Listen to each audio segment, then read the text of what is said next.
Good evening, it's July the 11th today, and I've spent the last couple of days crisscrossing the region to evaluate the status of our late maturing crops, including soybeans and corn. I'm starting this week's video in a soybean PKP between Glenlee and St. Agath. So this features all of our new E3 Enlist Z series beans and is planted in between P00 A75X, and at the far end we have P006 A37X. So those were our staple Roundup Ready 2 Xtend products that we've sold a lot of over the last couple of years, but they are being phased out as of this year. So for next year, these Z series beans are what we're going to have available. Overall, the crop throughout the region is a little bit behind, and a lot of that just has to do with how cold it was and how much water pressure we had with excess rain amounts basically throughout all of the fields that we've evaluated.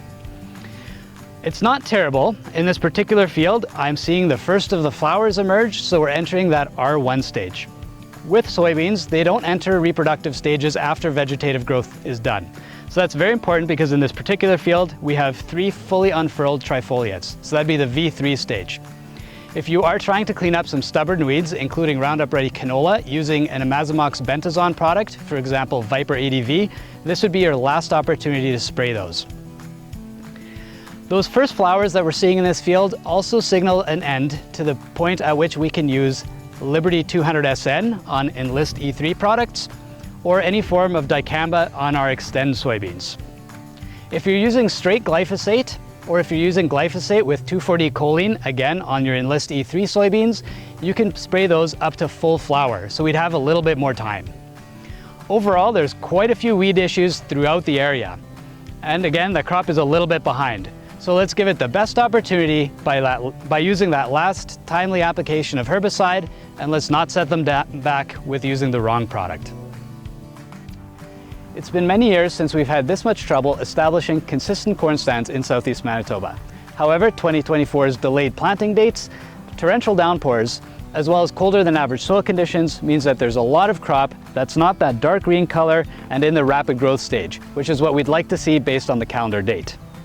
Another thing to note, especially as we get into that last pass of herbicide, is that especially in areas where there was standing water, those bottom leaves are either discolored or they've actually become necrotic and are drying off. We still have to count these in terms of staging, as height of corn is not a good indicator of where it is in terms of development.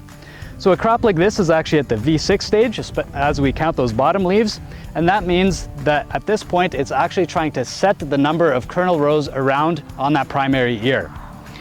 You can spray glyphosate until the V8 stage. However, after that, we definitely don't want to get any herbicides or fertilizer down into the whorl of this plant, as that's where that tassel is developing, the growth point is, as well as those ear shoots that are just starting to emerge. If you do need to put some late season applications of either herbicide or fertilizer, it's best to put them down directly into the soil or underneath the crop canopy. Let us know if you have any questions about your corn. We'd be happy to come out there and do some assessments with you. So I've moved over to this field of P8859Q in the Kleefeld area to talk about the last topic for this video, and that's leaf rolling. So far this season, we've had relatively cool, saturated soil conditions in a lot of cornfields, and that's led to a lot of shallow-rooted corn. Now that we finally have the sunshine, as well as the heat and the wind that goes with it, some of these plants are actually losing more water to the atmosphere during the heat of the day than they're pulling up through those shallow roots. So we're seeing that some of these plants are showing these rolled leaves, and that's really a defensive mechanism when the plants are in a moisture deficit situation. So it's not going to lead to a yield hit unless this condition persists for more than 12 hours of the day and for a number of days in a row. So as soon as we get a few more showers, or as those roots penetrate deeper into the soil and pick up more of that moisture, we will see some of this rolling.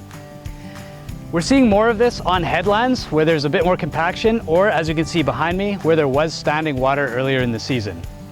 But again, moving forward with the heat as well as a bit of moisture in the forecast, we should be in a good position here for this corn to really take off and grow tall.